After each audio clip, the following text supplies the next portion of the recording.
All right, welcome into another edition of Catching Up with Tommy Mac here on the 1010XL podcast platform or 1010XL.com.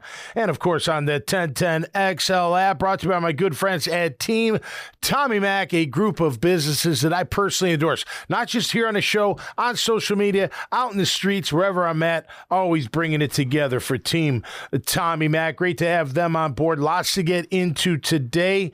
I've had a great week, past couple weeks. April's a big month for me and my family. Let's see. We've got my oldest's birthday. My Avery turned 23 last week, which was significant because her mother was 23 at the time.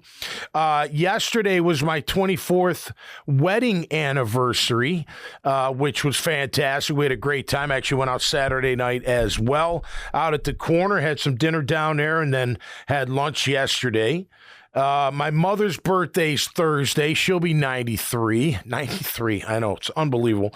My mother-in-law's birthday is Thursday. They share the same birthday. And my in-law's anniversary is Thursday, too. How about that? So, and on top of all that, I'm solo for 2 nights, Tuesday and Wednesday night. My wife and oldest will be back Thursday as they're moving her back down from Nashville and continuing on with her career path here in Jacksonville Beach. So a lot to get into. Of course, the draft is next Thursday night.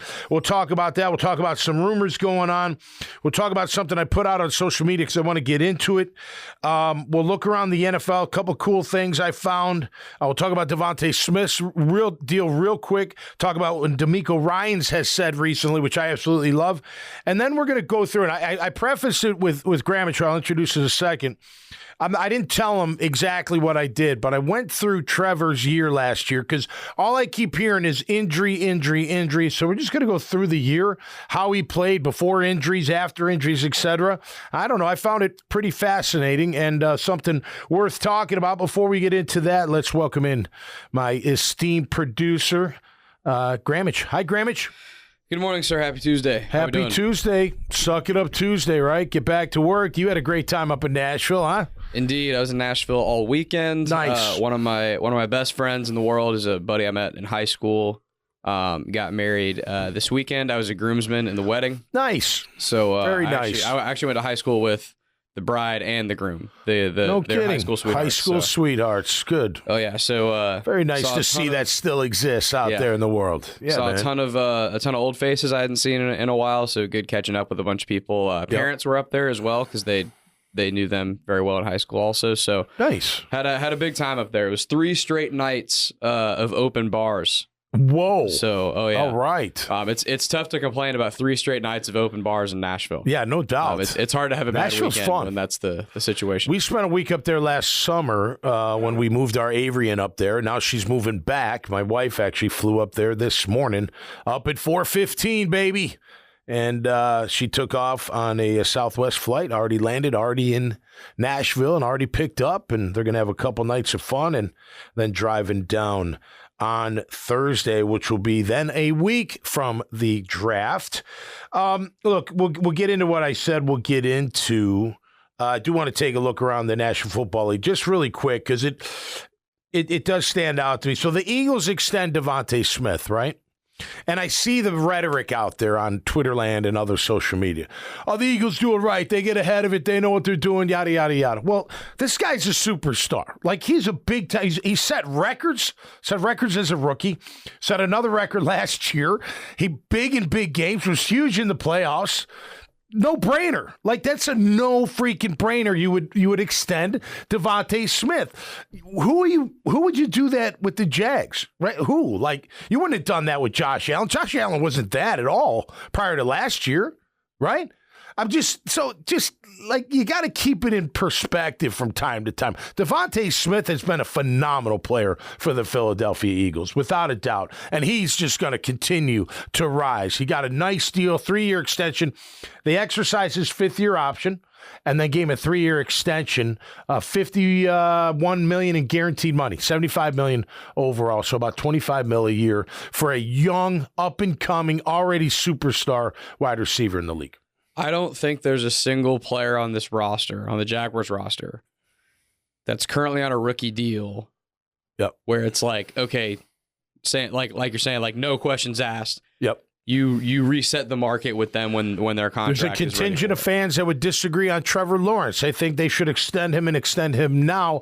I don't agree with that. That's not a no-brainer for me at this point in Trevor's career. I think, I think a big reason, obviously, this year is huge in that discussion. Yeah. Right. It's the most important year, I'd say, in his 4 years, which will have been his 4th year in the NFL, but. Agreed. With Trevor, it's almost more like quarterback's different. It's kind of weird in like the circumstances. Agreed. And there becomes this larger question of, well, if you didn't sign Trevor, who would you replace him with after that? And if it's a rookie, you got to do it all over again. And who knows if they're going to be good. Right. So that's a little bit of a different thing. But I do agree with you. It's not like it was with like the Bengals and Joe Burrow, where it's like, okay, no questions asked. Right. No, not a single yes, but. Right. Like, it's just, no, we do this, we pay him because this better be our QB for the next decade. Right. Most people would be all right with it, and most people think that is probably the direction they are going to head because, again, you don't know who would be out there to replace him, but that doesn't mean there's no questions at all. I'm not against it. Good for him if he can get it. You know what I mean? I hope he does get the extension, but I just personally wouldn't. I'd wait. And you know what? So it goes up. Everything's going up. You know what I mean? The cap's going to go up. The value of my team's going to go up. Everything's going to go up. My salary cap number is probably going to go up. Everything's going to go up. So what? So if I guarantee him $40 million this year as opposed to $60 million next year, I'm okay. Well, I'm okay with that. We've talked about this before. And it's not even my money, so it's easy. We've talked about this before. Like, the game doesn't change because the cap rises, because it's still the same percentages that certain guys command. It's the value. Because look, of the market. Because look, like, the Jaguars got this extra money when the cap went up. So did everyone else who might try to poach your guy. Yep. The game's the exact same. Everyone's playing the exact same thing because it doesn't change the fact that what has consequences with the contracts is the percentage of the cap that player is taking up. Right. And the players and their agents are not stupid. They are well aware that the cap is going up, so they are going to ask for more money. Absolutely. The piece of the pie doesn't really change. Right. So I just think we're on the same wavelength on this. Yep. The Jaguars are not morons if they extend Trevor Lawrence. No, not at all. However, if you have questions about it and you have some reservations, you're not insane for having that. Yeah.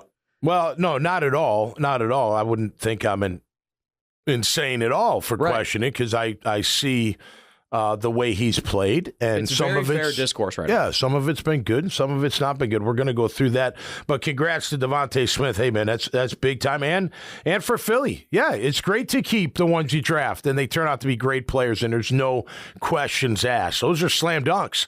I'll tell you, one guy you could have, Jalen Ramsey. You could have paid him after year 2, and nobody would have blinked an eye. Everybody would be like, yeah, he's one of the best. I keep him right. I pay him whatever, right? And that was maybe one dude. That's been a while ago. That was probably the last guy that the Jaguars drafted where it was like, and again, if anyone's listening to this and thinking of names in your head, this doesn't mean that we're not saying that no one that they've drafted has been worthy of an extension. Right. We're saying, like the Devontae Smith thing that you started the show with, we're saying, like, who's a guy that, like, by the time I got to year 2, year 3, it was like, this guy is a no-question market setter. Yeah. And Jalen Ramsey was for sure. Oh, yeah, without a doubt. Yeah. He's the last guy, I think, but they drafted. Take even like look, I like Tyson Campbell. I liked him 2 years ago better than last year, but I'm not ready to extend him either. No. I know people are out there going, we should extend him. I'm like, how do you know? Like, how do you know he's on the ascend? I'd like to think he is. I would. I like to think last year was just a setback. Body didn't hold up and just didn't play overall well. Maybe Ryan Nielsen can get him playing better, right? Maybe the scheme helps him. Maybe everything helps him. I hope that for him. But that doesn't mean I'm ready to extend him to make him a top 10 or top 15 corner in the league. I'm just not. He's got to show me more. I mean, that's when you got to – I agree with you on quarterback because look, I would think today, if you extended Trevor today, you're just hopeful he's going to turn into what you believe he can be. Yeah. Right? He's shown glimpses of that. There's no doubt. There's games, even after injuries, great games for the record. There's still, you know what I mean? Like there's a little maybe there. But he's shown the glimpses that he can. They're hopeful, and I keep hearing this. Doug's going to fix it. Doug's going to fix Trevor. He's going to fix the offense. Going to fix. That's why he's got Nielsen to take care of the defense. Doug's handling the offense, from what I've been told. All right, and that's what I keep hearing. So, look, we got to get that fixed. There's no doubt about it. It's not all him. I know. Don't come at me with all this stuff. The drops, of course. He hit way too much. We've said that so many times last year. Hit way, way too much. I'm still looking at tackle. We'll get to that in just a minute. D'Amico Ryans was asked about expectations. He's like, we don't care about expectations. That's all outside stuff. I quote, talk doesn't win games. I also quote, we're always hunting. That's the right attitude. That's the attitude I'm talking about. That's the attitude you got to have. That's saying to your guys, hey, I know we had success last year, but that don't mean shit this year. We're brand new. We're starting over. We're going to hunt. That's what should have been the chemistry here locally last year, but it wasn't. And we all know it wasn't. So I like that about D'Amico Ryans. I do. I think you need to have that every year. No matter if you win it all or not, you have that every year, man. We are here to win. I don't care what we did last year. We're not resting on our laurels. We're going to work even harder, smarter, and get even better. We'll see, man. They're going to be a tough one. I think the AFC South is going to be a fun division to watch, and I know our Jags will be right in the middle of it. They better be, that's for sure. Real quick, around the NFL, we'll get into more Jags after that. TJ Hawkinson comes out and just says, look, we talk about those low hits to the tight end. Tyler Higbee got taken out. He got taken out. He didn't necessarily call it dirty hits. He's like, I just want to make sure that these hits are safe. He's like, and he quote, and I don't have the quote, but he said he'd rather have a head injury than a knee injury. Tore his MCL and his ACL. You've said that too. All day long. I think most football players would say that. I'll take the head over the knee. I don't want to. The knee will never come back 100%. Maybe the head doesn't either. I don't know. It's funny. You think back in the day, like, it wouldn't have mattered. Like, I've been like, yeah, so I got a concussion a week ago, no big deal. If I feel good, I'm going to play. Let's play. But nonetheless, it is, you got to definitely, you got to keep it safe, no doubt. But I don't like the low hits. I know Detroit's coach, he's like, yeah, we aim for the thigh. Okay. I think you got to aim for the waist. I don't know. Don't go low. I just hate it, especially when they're not looking. Now, they're coming right at you, you go low. I don't mean it like that. But when they're not looking, when they're defenseless, I don't think you should go low and take their legs out from underneath. My opinion. Keep the guys safe. All right, we're going to get into Jaguar talk about this draft rumor you keep hearing about, and talking about Trevor Lawrence, brought to you by Team Tommy Mac. I love the businesses on my team. Why? Because they do it right, man. They're good people that do business the right way. If they didn't, they wouldn't be a part of Team Tommy Mac. I represent them on these shows. I represent them on social media and just walking around. When we're talking, people are like, hey, man, what about this guy? Had a State Farm, Michael Nickus' State Farm call me. Hey, thanks for the referral. I'm like, no problem. No problem. I don't even remember when I made it, but I know I made it because that's what I do. You come up to me and ask me about one of Team Tommy Mac, and say, absolutely. Got to look them up. And if that's the service or business or product you need, they're there for you, and they will take care of you. Chris Lucero's Bail Bonds, Salt Air Inn and Suites right near the beach, Carbon Man Flooring, Azar Sausage, Solomon Ventures, Michael Nickus State Farm, Graffiti Burger Bar, Code Ninjas, where coding is cool, Jalaram Hotels with about 13 to choose from in St. Augustine and Jacksonville, and J-Dog Junk Removal and Hauling. Of course, want to thank 1010XL and Adaptive Jacks, my marketing partner. All right, before we get into Trev a little bit, let's talk about what I'm seeing online. I get a lot of my stuff from Twitter. I'll always, I'm very upfront about that. I like Twitter. I was on there at 4 o'clock this morning. Have a cup of Joe, getting ready to take my wife to the airport. I look at other stuff, too, of course. I always look at Pro Football Talk. I look at ESPN. I look at CBS Sportsline, NFL. I look at whatever mock. I like looking at mocks. And it's not necessarily who they think the Jags are going to pick. It's who they think is going to be picked after the Jags pick. That's what I always look at. Like, wait a minute. They passed on bink, bink, bink, bink, bink. You know what I mean? For this guy? I don't know. That's the way I look at these mocks. All right, so you're seeing some rumors out there. Package number 17, second-round pick number 48, crumble it up, throw it up to the Bears at number 9, and all the math works out, and the Bears are going to give you the number 9 overall pick so you can draft Dome Aduzne. Rome Odunze. Rome Odunze, yes, that guy out of Washington. Total stud, what I call him. Rome. Sorry, Rome. What a great name, too. What a cool name. Anyway. Great name. Big-time stud, wide receiver coming out of University of Washington. No doubt about it. So here's my question and thinking. People think, because you see it and you hear it, we had a X, which I'll call the X, right? That's your outside number 1 wide receiver, go-to guy, most targets, most catches for the most part, biggest plays, that type of thing. That's my X and number 1 wide receiver. 3 wide receiver set, he's normally the receiver by himself. He's the X, yes. Yeah. When I line up, he's to my left for the most part. He's one-on-one with a safety over the top because they're scared to death of him. Anyway, so last year we had an X. We had an X named Calvin Ridley, who, by the way, everybody, for the most part, was raving about until about, I don't know, week 10-ish, somewhere around there, maybe midway through. Prior to that, this guy could do no wrong. Look how fast he is. They're going to set records. He's going to catch all these balls. He's going to do a tremendous job. He did okay, and he obviously had some games where he wasn't good very much at all.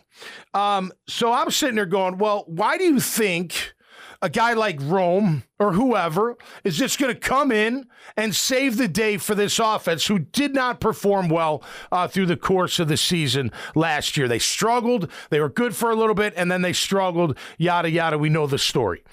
Why do you think that's all? What's he going to do? Outrun everybody? Well, Calvin could do that. If you gave him the ball, he could outrun everybody. But outrun everybody? Bubble screen, make the guy miss, and 80-yard score, quick slant. You know what I mean? Like, what's this young man or any young man at that position to trade your 17th and 48th to go get? What's he going to bring to the table? Okay, so you can say deep throws, Tom. Okay. Your quarterback's not really great at deep throws down the sideline. He's better at them down the middle. So, okay, those some post routes. Okay.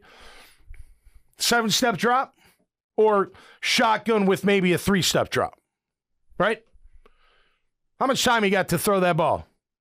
2.5 seconds? You know what I mean? We don't do a good job protecting. We didn't last year. So to sit here and think we're just all of a sudden now, we're just going to be this bombs away, big play down the field. Well, guess what? Not if you can't protect the QB.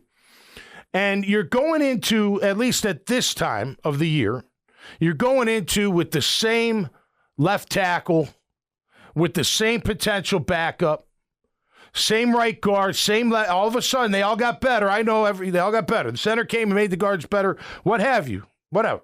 They only played 1 game last year, Tom. It's not fair. Okay? That wasn't the plan the whole year because they didn't get Cleveland until midway through, but whatever. Okay, that set of line hasn't been there.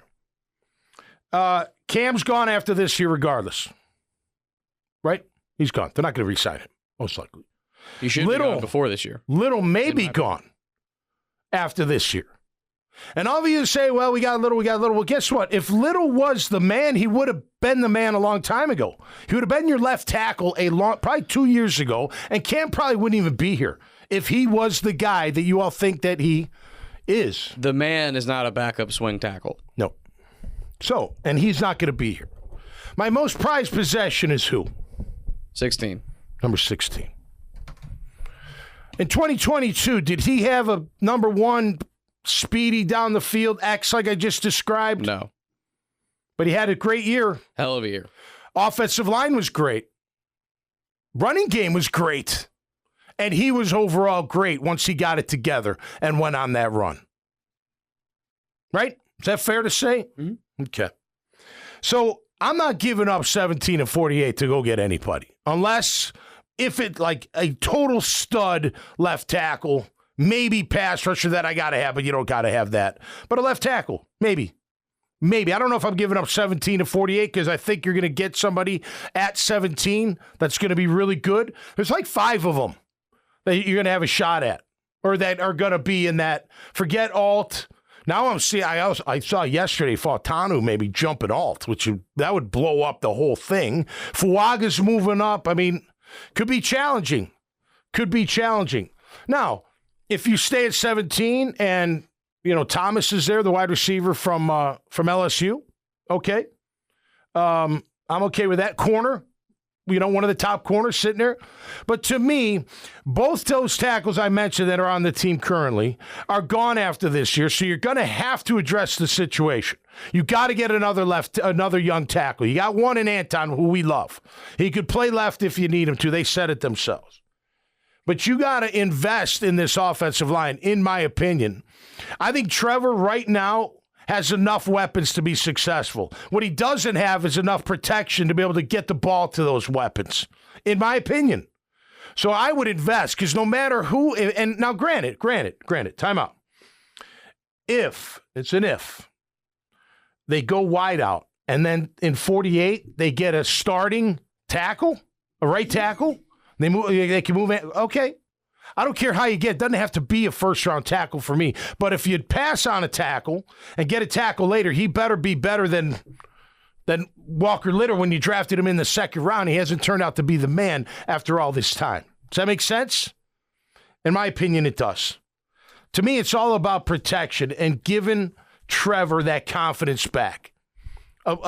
Would I love a stud wide receiver like that? I think you have one in Gabe. Nobody agrees, whatever. I think Gabe's got some game in that regard. I think they're going to move him around. He's not going to be your number one all the time. I think they're going to move him around. But if you don't protect this QB, it's not going to matter who you have as X. It's not going to matter. Because he lost confidence last year. You all know it. He got hit way too many times. Too many drops, of course. Losing Kirk hurt, there's no doubt about that. But at the end of the day, this guy needs to be protected. And if he's your number one asset, which we all believe he is, then to me, then you better make sure. Not a maybe. Maybe we get a healthy Cam. Maybe Walker can, play at a top-notch level to keep my quarterback clean and he doesn't get him hurt like he did last year. Maybe. I don't know. I want a younger kid that appears to have all the goods, including the right temperament, to come in here and solidify my tackle position. Done. It's over. If I get a young tackle and he turns out like Anton does, I got Anton over. Are you kidding me? I don't have to worry about a thing for 3 years in the tackle position. I don't, at least, unless they end up, totally crapping down their leg and not being any good anymore or good at all. But I want to see that solidified. So I would not do that. I don't know if I always believe in rumors either. Where you getting them from? It doesn't matter. And I know a lot of people, you jump on this, by the way, let's get back to Ridley, okay? First of all, I'm not going to sit here and say I was the first one, but I don't know how many people were calling him out publicly about not knowing the routes before I was. You know what I mean? I mean, sitting in here going, I'm telling you, the guy he doesn't know what he's doing half the time. I see it. I can see him looking at his teammates. I can see Trevor looking at him like, what are you doing? I knew it. You could see that it was going on. Now all of a sudden, the guy, this, that, he drops all this stuff. Guess what? If he was still a Jag, you'd all be, you know what? You'd be kissing his ass. Be like, oh, yeah, look what he did last year. He's going to do even better this year. I'm in that boat. I wouldn't have paid him that money. But I was in that boat. I wanted to see what he could take from this year and make him better. You know what? Here's an idea. Hold him accountable for the drops. Hold him accountable for not running the right routes. Maybe Tennessee will do that, and we'll see if he has any kind of production. I think it's going to be a challenge, but we'll see. Nobody did that here. That drove me nuts, right? There's no accountability. We all rave about the wide receiver coach. Well, his top wide receiver didn't know what the hell he was doing sometimes. But if he was a Jag, I'd be kissing his ass. I mean, you would be. Now, all of a sudden, we need this. I don't know. I don't think we need it. I don't. I wouldn't go out of my way to get it. And I don't think that's the only thing this offense needs. I don't. Your quarterback, our quarterback, has to be better. The line has to give him better protection. The line has to give the running back more opportunities to create some space. Guy's got to catch the ball. There's no doubt about it. He's got to put it in the right place, too. He doesn't always do that. He doesn't. There are throws that he is nowhere near where it's got to be. Even on completions, there's some that he's putting it in the wrong spot. So quarterback's got to be better. How do I make him better? Well, I make him better knowing, believing that my O-line's going to hold up and not let me get my ass kicked week in and week out. Because that's what happened last year. The poor kid was getting hit left and right. Even before the injuries, we were talking about it. Getting nailed, getting killed. Now, granted, he's hanging in there making throws, but these guys ain't holding up at all. The offensive line play was terrible last year. Terrible. From a year ago, it was really bad. Really bad. They gave up like 15, 16 more sacks, something like that, and they had a one yard average less per carry in the run game. No line was terrible. I like Morris. I like the upgrade. I like to think that Sheriff's going to get back to his Pro Bowl, All-Pro. I like to think that Ezra's going to be the guy they think they're going to be. I love a healthy Cam. I love him. I've always said that. But there's no guarantee that he's going to stay healthy. And I don't know if I can risk that. I don't know if I can risk, putting Walker literally. One of the injuries came from Walker. It's not his total fault, but, he got pushed back and stepped on his quarterback's ankle. It had to hurt like son of a bitch. So I don't know, man. I am not going out of my way. If the tackle's not there, I'm not reaching for a tackle. There's a kid out of Orlando that they have at the 32nd pick, I believe, a guy named Jordan. Monster of a tackle. They like him. He won't be there at 48. I don't know who will be as a tackle. If I can get one of those top 5, 6 tackles to solidify my offensive line, protect my number one asset, that's what I'm going with. Now, let's talk about the number one asset, shall we? Because I went through. What do you got to say? Go ahead. I just wanted to add one thing with Ridley real quick. Yeah. I definitely agree with you that, and this is not just Jags fans. This is any fan base. If they kept him, it'd be like, oh, he's the greatest. Yeah, he's going to be great. Right. Yeah, for sure. And I'm guilty of that as well. Listen, you know how I felt. I wanted to take what he did in the first year here and make it better. Right. Like he wasn't. No, you're right. He was forgetting routes. He had drops, but his upside is still up. Right. I mean, he could have taken those 8 touchdowns. I mean, I think in here in this and try to make, Now, I don't know if the stats show it, but the eye test felt like Trevor, pressed a lot to get it to Ridley down the field. I felt that way, instead of just working the offense. One thing I will say is, and it's piggybacking off of your point about Ridley and not knowing what he was doing sometimes and that type of thing. Something that I don't think ever became as big of a deal as it maybe should have been. That just seemed like it kind of flew under the radar. But after the Titans game in the locker room, and they just lost. Yep. And people are at Ridley's locker and they're asking him questions. They're obviously asking about his future and if he wants to be in Jacksonville and all that. Yep. His answer was really weird. I think we've talked about this on the podcast, but it didn't become as big of a thing as I thought it should have been. His answer was basically, he pretty much said, I want to stay because I don't want to have to learn another playbook. He did say that. Which, trust me, I'm sure. Something in that regard. I don't know if those exact words, but yeah, I don't want to learn a new thing. And listen, those of us that are big football fans know how complicated NFL playbooks are. So I am sure he's not the only player that thinks that. But to say something like that publicly was weird. Yeah. Particularly when he's not stupid. He's got a Twitter. He knows that that's kind of a thing people have been on him about. Yep. About not necessarily always knowing exactly what to be. And for him to basically say publicly, these new plays, I don't really feel like learning more. Yeah. Pretty much. I thought that was really weird at the time. And we'll see next year, but he's got to learn a new playbook, doesn't he? Well, listen, it's all about accountability in my opinion. I agree. Guy can't remember a play, then guess what? Sit your ass down till you can remember it. He's got to know. You can't put us in these situations. You're hurting our team. Leon Searcy has said this a bunch of times about his former teammates and something that he hated, and I'm sure you hated as well. Someone like Calvin has to know that at some point the my bads run out. Oh, They always talks about first one I don't even pay attention to. I already know it's your bad. Leon always talks about how much he hated guys saying my bad. Oh, yeah. He's like, no, just fix it. Just do better. It's a cop-out. It's a trap door. It's to make you feel better about yourself for a second. You guys played, so you'd know better. But I feel like it's one of those things where if it happens once in a very blue moon, then we all screw up. We all make mistakes. We all make mistakes. But when it's a couple times a game, and my bad, no, dude, figure it out, man. Yeah. Yeah, no doubt about that. We'll see what happens with him. But again, I think I'm not going out of my way to get a wideout like that. Would you, Grammage? What do you think about that? Would I package those and trade up and get? No. I think that's just really risky. You need. So you got it. Let me ask you this: in the first 3 rounds, you have to address O-line, don't you? You got to get a tackle 100%. Eventually. 100%. Out of those, right? Who do you have? And if you give up 48, it becomes a hell of a lot harder to do that. That to me, like going up, like giving up 17, okay, maybe, but giving up that 48, man, that second round pick's got to be a good football player. Got to be a good football player. And I know last year that we don't think they're going to be between Strange and then Bigsby in round 3. You know what I mean? But this year, second and third round, man, they got to be really good football players. In my opinion, there are too many needs on this roster. Yeah, and too many positions that need to be filled by good young football players. Yeah, there are too many of those positions for the Jaguars to treat second round, third round, fourth round picks as just trading chips. Right, like.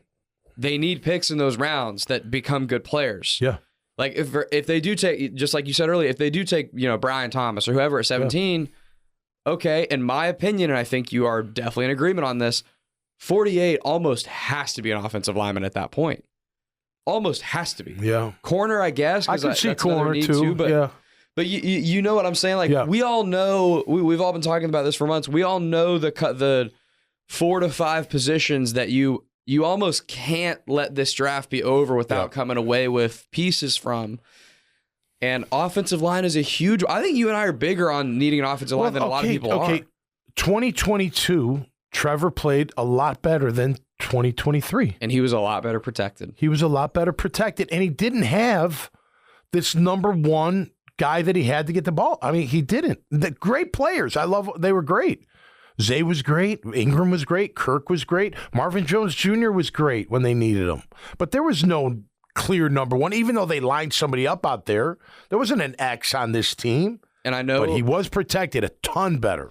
I know this probably makes me a little bit guilty of what we were just talking about how if Ridley was on this team, we wouldn't be having these conversations. And I hand up, I'm probably guilty of this. But in that 2022 season, you never heard about any guys not knowing what they're doing.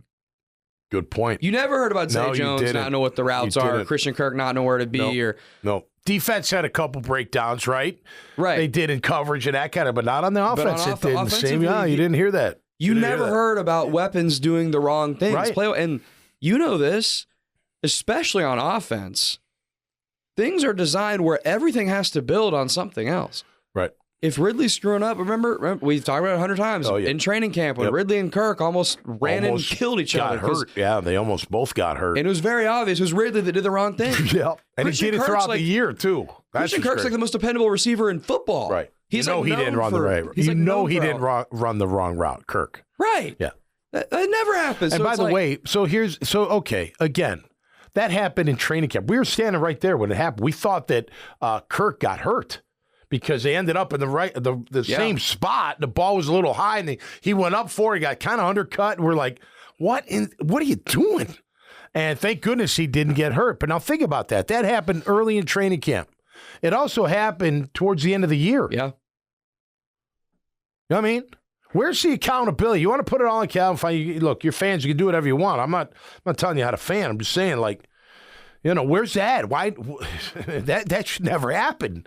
Ever. That's what we're just talking about. Like that's when the my bad's got to stop. Yeah, well, my bad in training camp. Okay, it's fine. That's when the coach has to come in and set the tone for accountability. Calvin, we love you.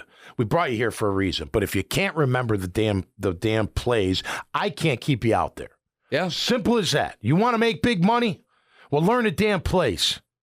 You know what I mean? And he still made big money, knowing half of them. But he made enough plays. I mean, look, I wanted them to keep him.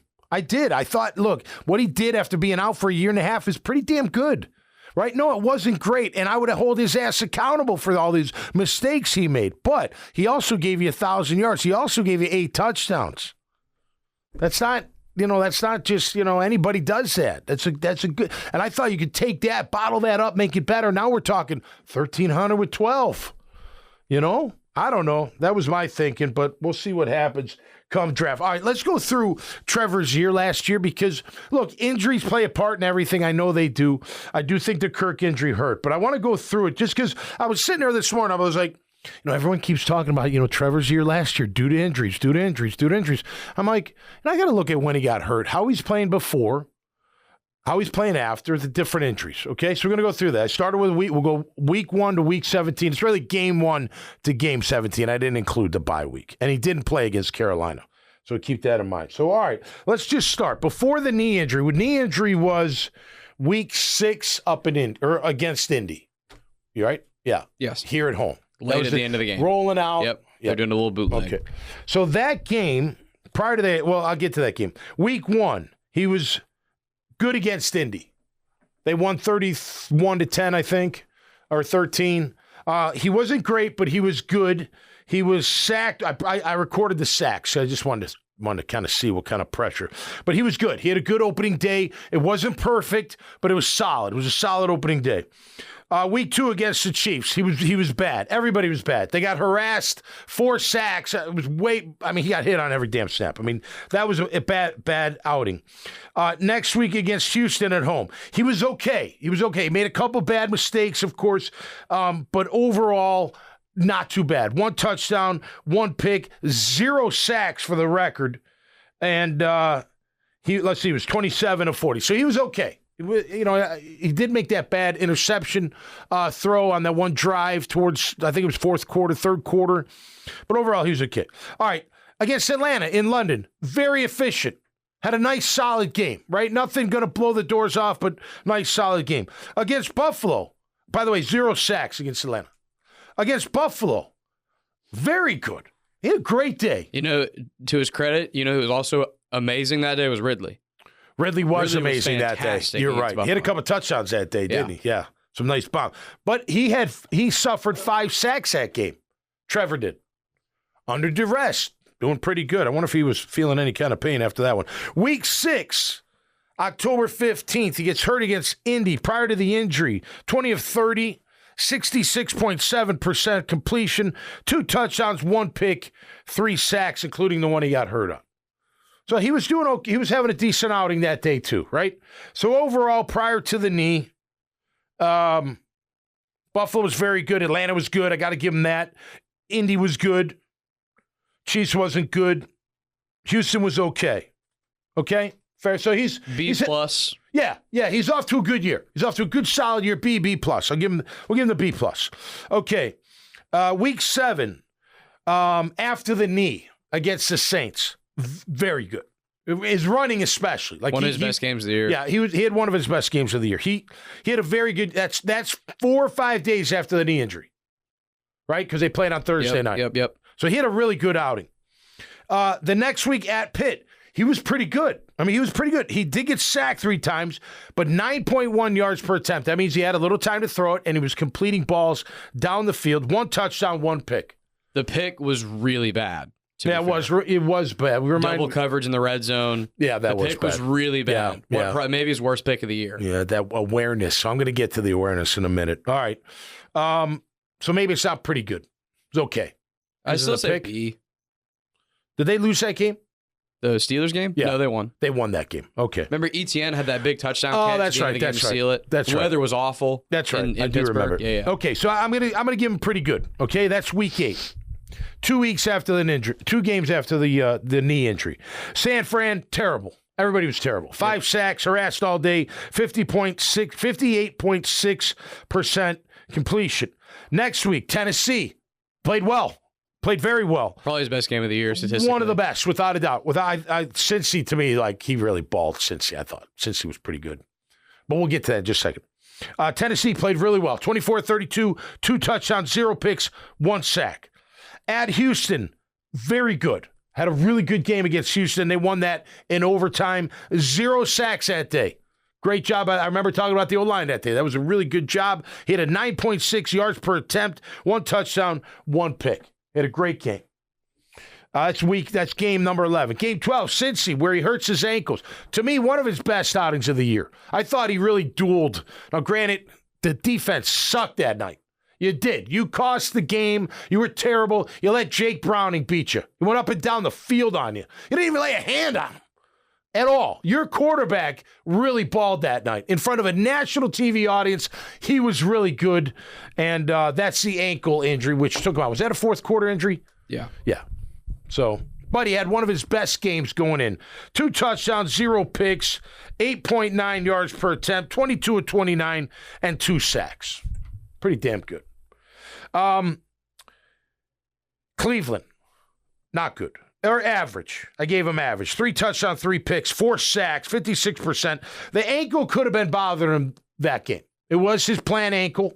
He's recovered from the knee by now because you see he played on and off. It had nothing to do with the knee. The knee injury, I think, is overblown. Because after the knee, he played some of his best ball. He played some of his best ball, yeah. The ankle, that had to really hurt. And trying to push off that, I get. Because the next 3 were not very good, okay? So Cleveland, he was average.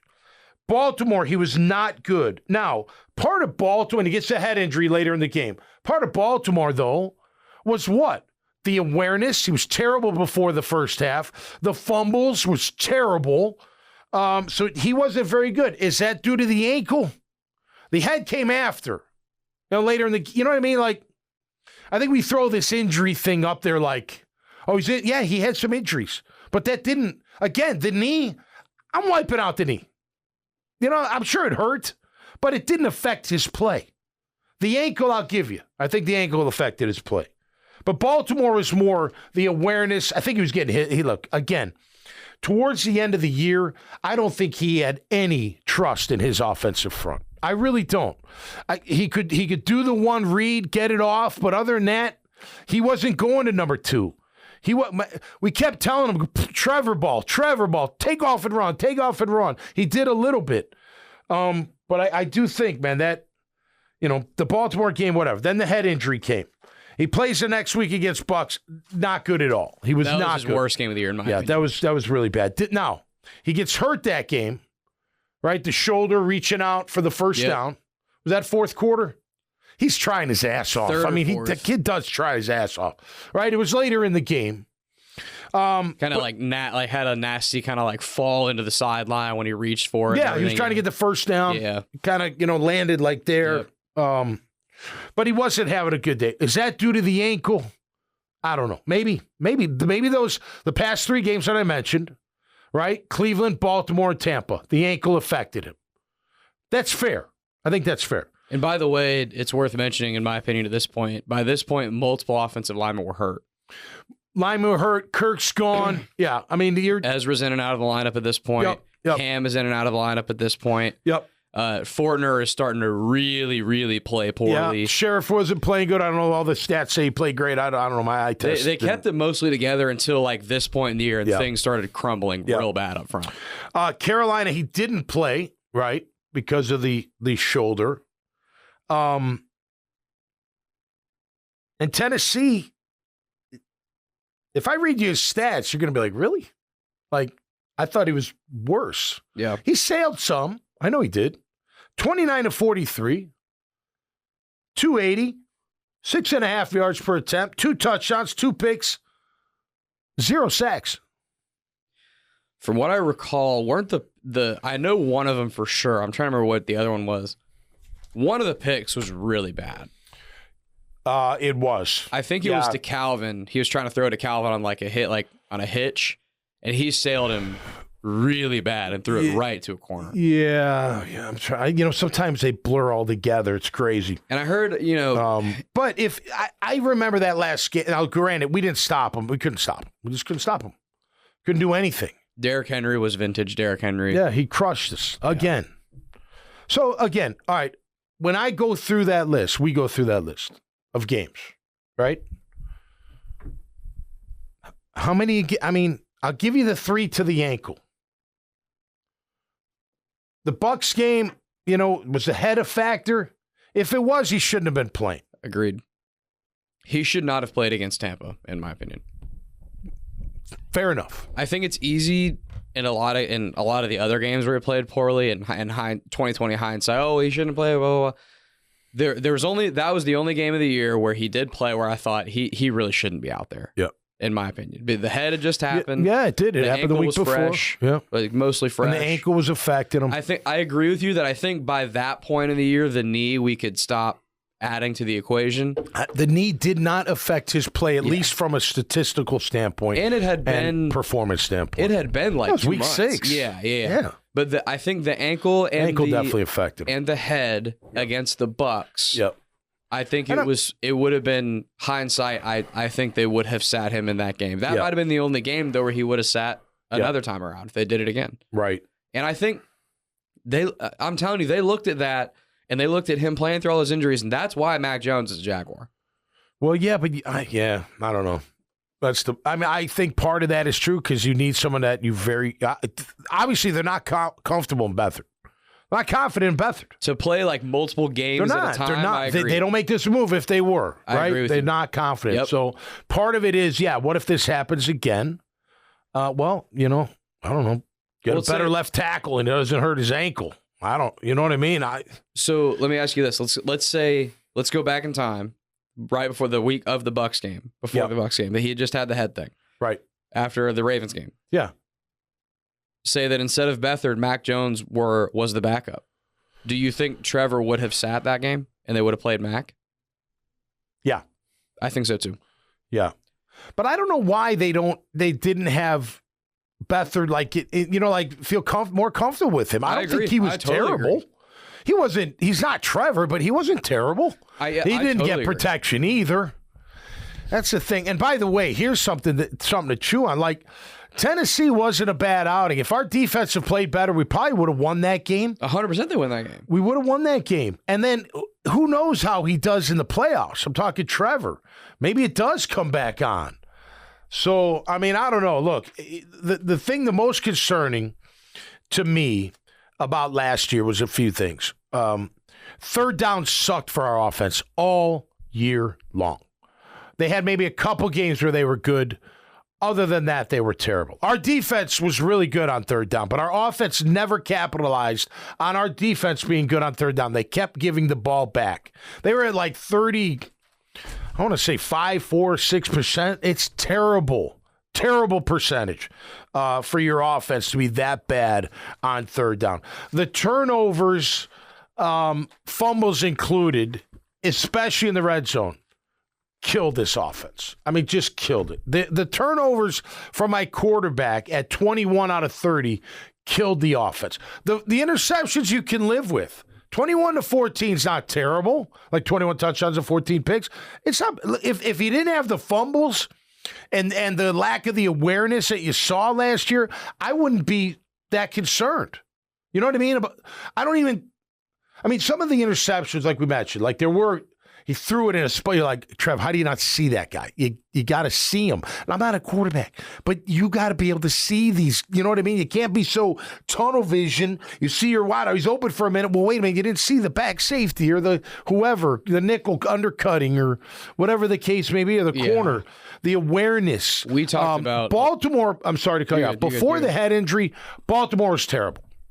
He didn't play terrible, like from a statistical standpoint, but the fumbles, the lack of awareness. That play before halftime. The play before half. You're in your third year. You got to know what you're doing. It's like you've played way too many games in the NFL as a starting quarterback to not know how to handle that situation at the end of the game. In my opinion, that comes down to preparation.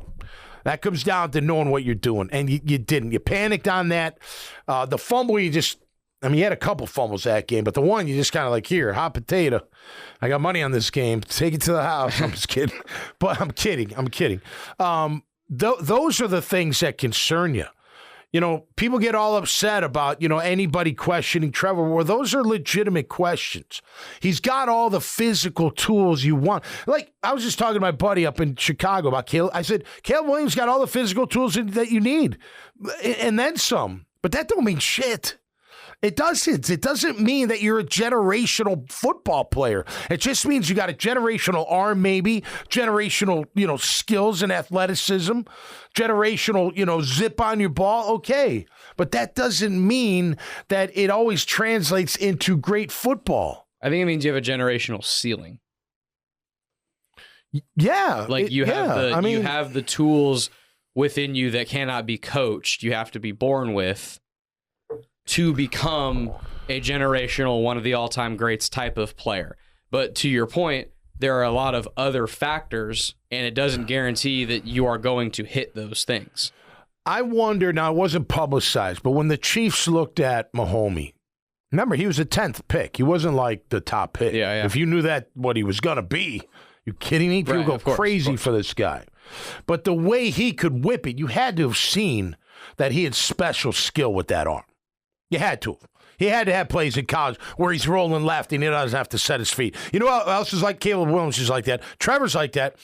Aaron Rodgers is like that. Aaron Rodgers can throw the ball, running opposite in the air and flip his hips and still get enough torque on it to throw it like 40, 50 yards down the field. That's exceptional skill. There's no doubt about it. And Trevor does have that kind of arm and that kind of athletic ability.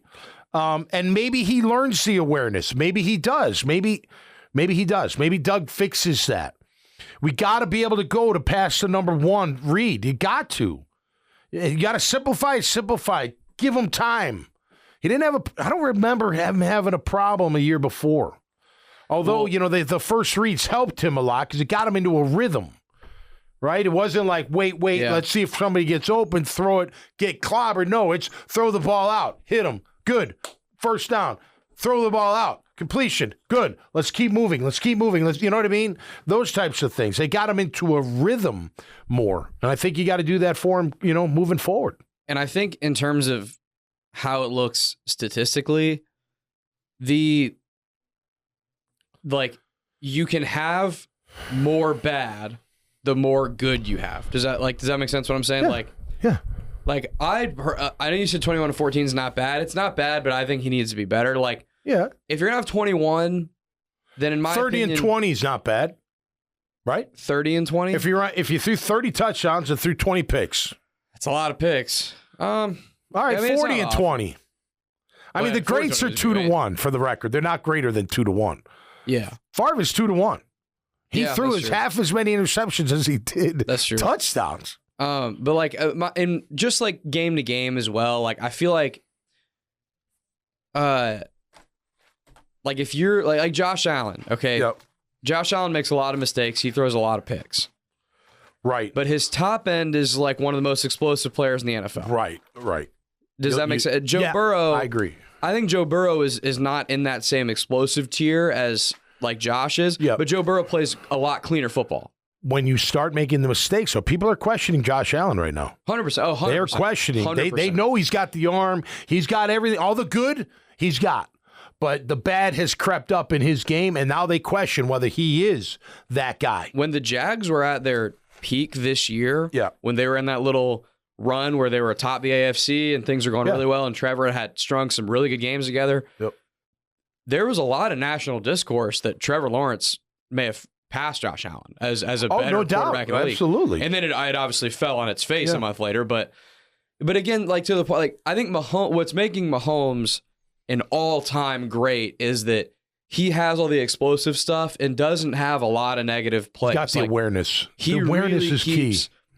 For how many insane above the X's and O's plays he has very few bad mistakes, which is what makes him, that's what separates him. And that's why they're winning rings. If you watch that documentary, Quarterback, he went through a little patch of bad games. It was interesting, because you kind of think like, Patrick Mahomes doesn't have a bad game, but they do. He's human, but it's about bouncing back and then playing great football at the right time. So let real quick. So games 1 through 17. Let's give very good to great grades for Trevor. Okay. Buffalo, very good. In London, he played good against London. Yeah. Oh, so we're picking the last year's performance for Trevor at quarterback. Very good to great. How many games out of the 17? Were that upper tier. B plus all the way to A plus. I get what you're saying. Yes, I agree. Buffalo, yes. Okay. Buffalo.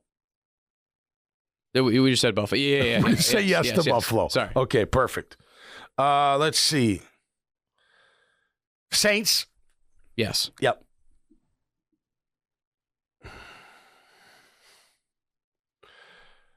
Tennessee and Houston back to back. Yes. Okay. There's 4. Okay. Cincy. Yes. Yep. 100%. And then Tennessee. The first Tennessee game? No, the end. I'll give him the end. I thought I already gave him the first Tennessee. 10. So you're giving him both Tennessees? I think the last week he played well enough to win. I think if our defense would have played better, we win that game. I don't know if he played very good to great, in my opinion. So then we're down to 5. He played well enough to win. I agree. And the defense is why they lost. Right. I don't know if I call his performance great. Okay. So we'll give that not a B plus or higher. We'll give that a B minus. Fair?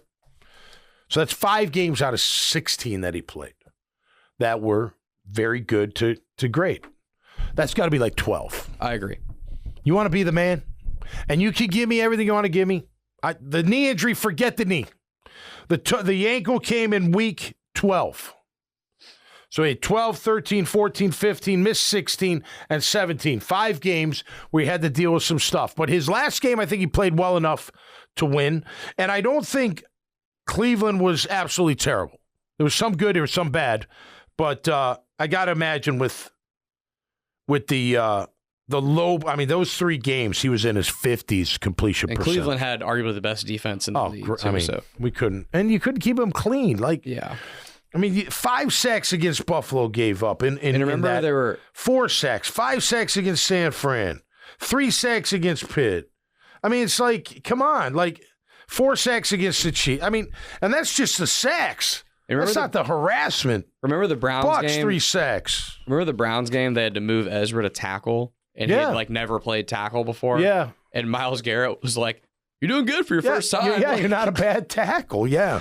I felt like he could play that too. He's athletic, that guy, big and athletic. And I think this is a big part of the larger point you're making, and I totally agree that if you're excusing away some of the underwhelming play that Trevor gave us this past season with injuries, which I think is a somewhat fair argument, that is fair for those later games. But Chiefs was underwhelming. Yep. Houston first game, underwhelming. Yep. Falcons was just okay. Just okay. There weren't enough good performances. Yep. It's not like he was lighting the world on fire, MVP candidate type guy before he got hurt. Well, the knee injury, again, forget the knee injury, because he came back and he actually played pretty well after the knee injury. He did. Prior to hurting getting stepped on at Cincy, he was playing pretty darn good. Not fantastic, other than San Fran, but he's playing okay. Right? And then the ankle. So you could give him, I'll give you those 3 games. And you want to throw in Tennessee, that's fine, although I think he played well enough to win. And I do think if they win that game, maybe he continues to get better. Look, that's the whole point. You see those. So what did we say? 5 out of 16 games, great. 5, not great.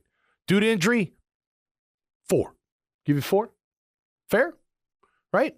The head, I agree with you on the head. But they cleared him, and he's going to want to play. Everybody wants to play, right? What I say about T.J. Hawkinson earlier, he'd take a head injury over a knee injury all day long, right? You tell me I can play, I'm playing, right? So I don't, the head, I don't know. But Tampa was not a good outing at all.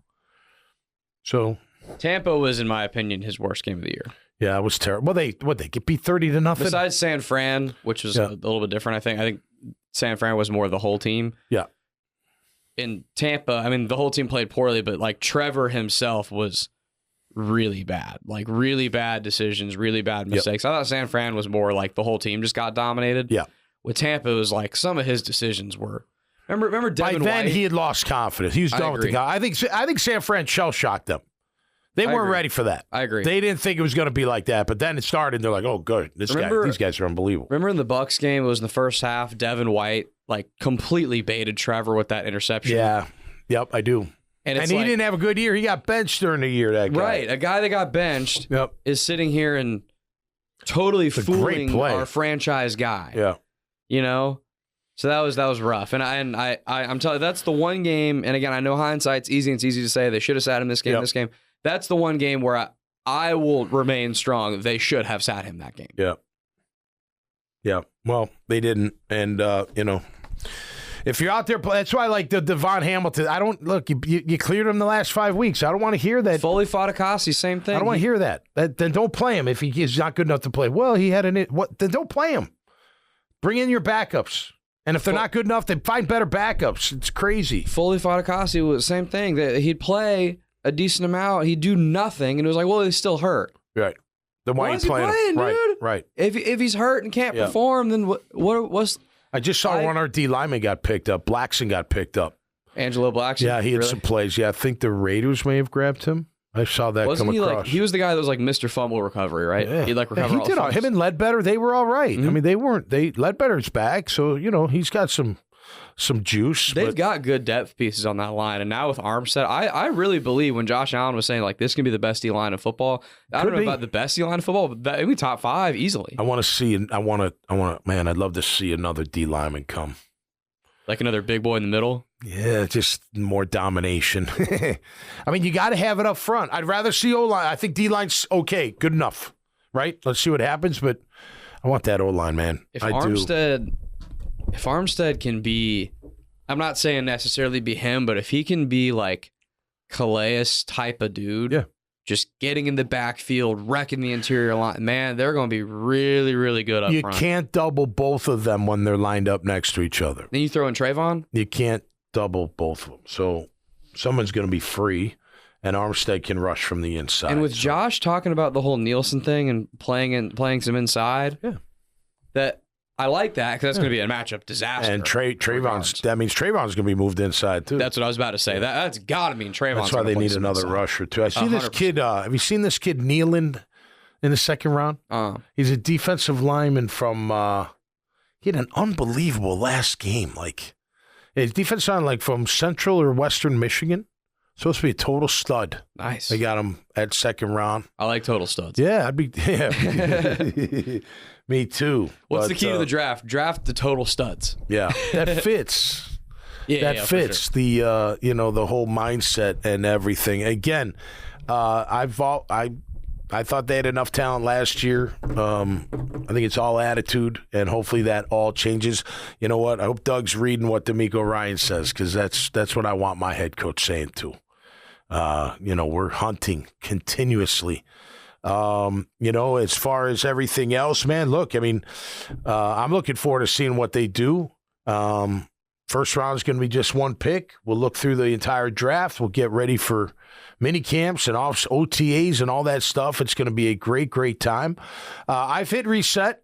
I have. Again, last year was all attitude for me. It was mostly attitude. Injuries happen, but then get better backups. Okay. I mean, Kirk goes down. It was a big injury, but you drafted a kid that's kind of like a clone to him that's supposed to do somewhat close to what he can do. Parker had some flashes, and then he had some really bad stuff, Had a flash as a returner, right? Had that 21-yarder late in the year. Right. But then he had, drops and I'm excited running for him wrong overall, rights, running wrong routes. I'm excited for Parker overall, though. Yeah, he's got a lot of upside. But I will say if Duvernay plays any offense, then it's going to be very hard for Parker to get on the field. Yeah. Very hard, because Duvernay's going to be a returner. Yep. And if he does play any type of significant offense, then he's your fifth receiver. Where does Parker, if Kirk stays healthy this year, where does Parker get on the field? Well, I think the key for Kirk, even more so for Parker, is get him one-on-one in the middle of that field. That's where they're going to be at their best. Right, but the problem is you have, like, arguably the best slot receiver in football ahead of him. He can have two slots, you got to mix him in. He's got to prove his worth, I'll tell you, a couple catches by him, and there might be some different outcomes, if you recall. It wasn't just Ridley dropping the ball. You know, there were too many drops last year. You know, and again, the execution. You know what's wild about, you know, looking at Trevor's stats and whatnot? When he was playing pretty well, the offense still wasn't doing that great. Then the offense came on when he was playing really well for a stretch, you know, and then it went just south. You know, couldn't protect him, kept getting hit. But you could look at it in a positive way that, man, think about all the stuff we just talked about.